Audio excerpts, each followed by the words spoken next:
తిరుపతి జిల్లా సత్యవేడు ఎమ్మెల్యే కోనేటి ఆదిమూలం వైసీపీపై విరుచుకుపడ్డారు.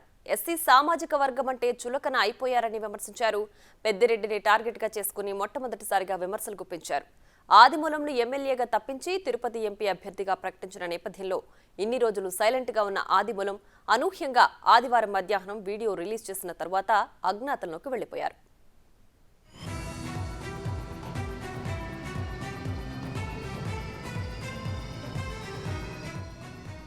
నియోజకవర్గంలో ఏం చేసినా అన్ని పెద్దిరెడ్డికి చెప్పే చేశానని, ఆయన చెప్పిన వారికే పదవులన్నింటినీ ఇచ్చామన్నారు ఆదిమూలం.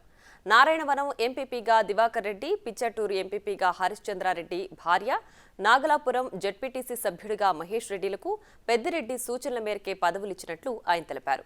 ఇతర పదవులను ఆయన చెప్పిన వర్గం నేతలకే ఇచ్చారన్నట్లు ఎమ్మెల్యే చెబుతున్నారు. మైనింగ్, పోలీస్ శాఖలో నేరుగా పెద్దిరెడ్డికి చెందిన వారిని నియమించుకున్నారని ఆరోపించారు.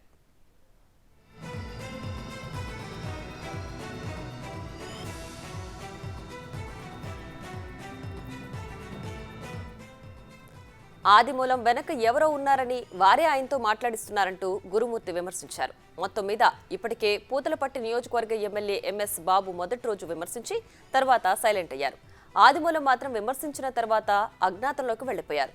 ఇవాళ సత్యవేడు నియోజకవర్గంకి సంబంధించి సమావేశం తిరుపతిలో జరగనుంది. ఈ సమావేశంలో దీనిపైన మాట్లాడే అవకాశం ఉందని పార్టీ శ్రేణులు భావిస్తున్నారు.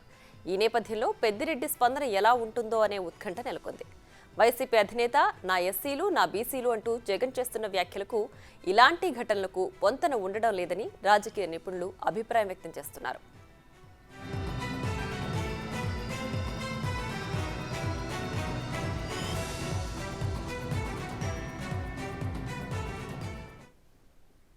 ఇదే అంశానికి సంబంధించి మరింత సమాచారం మా ప్రతినిధి దామోదర్ లైవ్ లో అందించడానికి సిద్ధంగా ఉన్నారు. దామోదర్, దీనికి సంబంధించి పూర్తి డీటెయిల్స్ ఏంటి? ప్రియా, ఏదైతే తిరుపతి జిల్లా సత్యవేడు నియోజకవర్గానికి చెందిన ఎమ్మెల్యే ఆదిమూలాన్ని తిరుపతి ఎంపీ అభ్యర్థిగా ప్రకటించారు. ఆ తర్వాత తిరుపతి ఎంపీని గురుమూర్తిని సత్యవేడు ఎమ్మెల్యే అభ్యర్థిగా ప్రకటించిన నేపథ్యం, ఆ తర్వాత 10 రోజుల పాటు ఎలాంటి విమర్శలు చేయలేదు. సత్యవేడు ఎమ్మెల్యే ఆదిమూలం మంత్రి పెద్దిరెడ్డిని కలిసి ఆయన ఆశీస్సులు కూడా అందుకున్నారు. నిన్న 3 రోజుల క్రితం అటు ఏదైతే సత్యవేడు నియోజకవర్గంలో జరిగిన ఓ సమావేశంలో నారాయణ స్వామి అనుచరులు గురుమూర్తిని వ్యతిరేకించారు. ఆ తర్వాత తిరుపతిలో ఒక సమావేశం జరిగింది. సత్యవేడు నియోజకవర్గానికి సంబంధించిన నాయకుల సమావేశాన్ని ఏర్పాటు చేశారు. ఈ సమావేశానికి ఎమ్మెల్యే ఆదిమూలం హాజరు కాలేదు. అయితే ఆయన కుమారుడు హాజరయ్యారు. ఆ తర్వాత నిన్న మధ్యాహ్నం ఉన్నట్లుండి ఆదిమూలం ఒక ప్రకటన మీడియా క్లిప్పింగ్ విడుదల చేశారు. ముఖ్యంగా ఏదైతే పెద్దిరెడ్డి చెప్పినట్లు తాను నియోజకవర్గంలో నడుచుకున్నాను, పెద్దిరెడ్డి 33 రోడ్డు వర్కులు తన కాంట్రాక్ట్ సంస్థ ద్వారా నియోజకవర్గంలో చేస్తున్నాడు, గతంలో పెద్దిరెడ్డి పరిస్థితి ఏమిటి, ఇప్పుడు పెద్దిరెడ్డి పరిస్థితి ఏమిటి, ఇంత ఆదాయం ఎలా సంపాదించాడంటూ కూడా ఆయన విమర్శించారు. ఈ నేపథ్యంలో వైకాపాలో ఎస్సీ సామాజిక నియోజకవర్గ ఎమ్మెల్యేలను ఫుట్బాల్ ఆడుకుంటున్నారు, వారికి ప్రాధాన్యత ఇవ్వడం లేదు, వారిని ఇష్టానుసారం మార్చివేస్తున్నారంటూ ఆగ్రహం వ్యక్తం చేశాడు.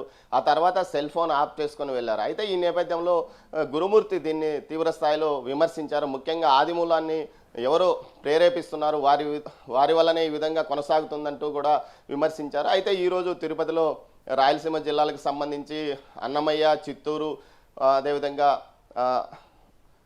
తిరుపతి జిల్లాలకు సంబంధించి ఎమ్మెల్యేలు ఇన్ఛార్జీల సమావేశం ఉంది. ఈ సమావేశంలో ఏదైనా దీనిపైన పెద్దిరెడ్డి మాట్లాడే అవకాశం ఉంది. మరోవైపు ఆదిమూలం తెలుగుదేశం పార్టీ వైపు చూస్తున్నారని ఒక సమాచారం కూడా జరుగుతుంది. పార్టీ సీనియర్ నాయకులు అయిన మాజీ మంత్రి అమర్నాథ్ రెడ్డి, అదేవిధంగా ఎస్సీవి నాయుడు ఆయన్ను చంద్రబాబు దగ్గరికి తీసుకెళ్ళడానికి ప్రయత్నం చేస్తున్నారు. అందులో భాగంగానే ఈ విధంగా ఆయన ముందు పార్టీని, అదేవిధంగా మంత్రి పెద్దిరెడ్డిని విమర్శించి అటువైపు వెళ్తున్నాడంటూ కూడా ఒక ఊహాగానాలు చెలరేగుతున్నాయి. మొత్తం మీద అయితే మొట్టమొదటిసారిగా పూర్తి తీవ్ర స్థాయిలో పెద్దిరెడ్డి మీద ఈ విధంగా వ్యక్తిగత విమర్శలు చేసిన వ్యక్తిగా ఆదిమూలాన్ని చెప్పుకోవచ్చు. గతంలో ఎంఎస్ బాబు ఈ విధంగా చెప్పినప్పటికీ మళ్ళా రెండో రోజు అతను తనకు పెద్దిరెడ్డి దేవుడు, జగన్మోహన్ రెడ్డి దేవుడు, తనకు అవకాశం ఇచ్చారంటూ కూడా చెప్పారు. మొత్తం మీద రాజ్యసభ ఎన్నికల నేపథ్యంలో ఈ విధంగా వైకాపా ఎమ్మెల్యేలు బయటికి వెళ్తున్నారని వైకాపా జీర్ణించుకోలేకపోతుందని కూడా అంటున్నారు. మొత్తం మీద దీనికి సంబంధించి నియోజకవర్గాల రాయలసీమ జిల్లాలకు సంబంధించిన ఎమ్మెల్యేలతో ఈరోజు సమావేశం జరగనుంది. మరోవైపు ఆదిమూలం పార్టీ మారతారా లేకపోతే ఇక్కడే కొనసాగుతారా? ఇప్పటికే ఎంపీ అభ్యర్థిగా ప్రకటించిన ఆదిమూలం స్థానంలో మరో వ్యక్తిని నియమించే అవకాశం ఉందని కూడా ఊహాగానాలు వస్తున్న నేపథ్యంలోనే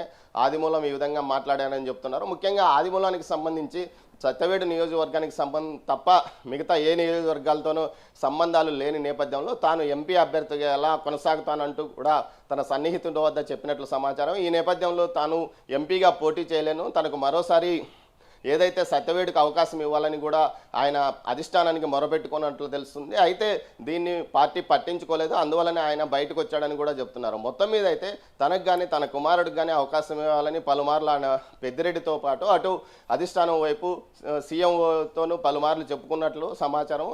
కానీ ఈ విషయంలో పార్టీ సీరియస్గానే అతన్ని తొలగించడం వల్లనే ఈ పరిస్థితి తలెత్తిందని చెప్తున్నారు. ముఖ్యంగా మరోవైపు సత్యవేడు నియోజకవర్గం ఏదైతే ఉందో పూర్తి స్థాయిలో అటు తమిళనాడు సరిహద్దుతో ఉండడం వల్ల ఇక్కడ నుంచి మైనింగ్, ఇసుకకు సంబంధించి అక్రమ గ్రావెల్ కానీ మట్టి కానీ ఇక్కడ నుంచి పెద్ద ఎత్తున సరఫరా తమిళనాడుకు అవుతుంది అక్రమంగా. ఈ నేపథ్యంలో పెద్ద ఎత్తున ఆ రెడ్డి సామాజిక వర్గానికి సంబంధించిన నేతలు మాత్రమే ఆయా వర్కులు చేస్తున్నారు, తమలాంటి వారిని ఎవరు పట్టించుకోవడం లేదు. వారు చెప్పినట్లు జరుగుతున్న నేపథ్యంలో తమను అనవసరంగా బలిపశువుని చేస్తున్నారంటూ కూడా ఆయన ఆవేదన వ్యక్తం చేశారు. మొత్తం మీద మొట్టమొదటిసారిగా ఈ విధంగా పెద్దిరెడ్డి మీద వ్యక్తిగత విమర్శలు చేస్తున్న ఎమ్మెల్యేగా ఆదిమూలాన్ని చెప్పవచ్చు. అయితే తర్వాత ఆయన కాంగ్రెస్ టీడీపీలో చేరడానికి సిద్ధమయ్యే ఈ విధంగా విమర్శలు చేశాడు. గతంలో టీడీపీ జడ్పీటీసీగా నారాయణవనం నుంచి గెలిచిన ఆదిమూలం తిరిగి తన సొంత గూటికి చేరుకుంటున్నాడని కూడా ఒక ప్రచారం జరుగుతుంది.